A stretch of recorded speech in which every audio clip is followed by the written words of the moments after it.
విజయవాడలో వచ్చినటువంటి వరదలలో ఒక 4 బోట్లు కొట్టుకొచ్చి ప్రకాశం బ్యారేజ్ వద్ద ఉన్నటువంటి కౌంటర్ వైట్లను ఢీకొనటం, ఇవి ముందుగా ప్రమాదవశాత్తు వచ్చాయనుకున్నప్పటికీ కూడా తర్వాత ఇది వైసీపీ నేతల పనే, వాళ్ళు కావాలనే దీన్ని చేశారు అని చెప్పి దీనికి ప్రభుత్వం దర్యాప్తుకు కూడా ఆదేశించటం, ఒక ఇద్దరిని నిన్న అరెస్టు చేసి రిమాండ్కు కూడా పంపడం జరిగింది. అయితే దీనికి సంబంధించి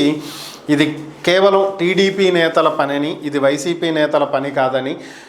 కేవలం 3 నెలల్లోనే చంద్రబాబు నాయుడు ప్రజల విశ్వాసాన్ని కోల్పోయారని, ఆయన విజనరీ కాదని, సో అప్రతిష్ట మూట కట్టుకున్నటువంటి నేపథ్యంలో దీని నుంచి బయటపడటానికి జగన్కి పెరుగుతున్నటువంటి క్రేజ్ని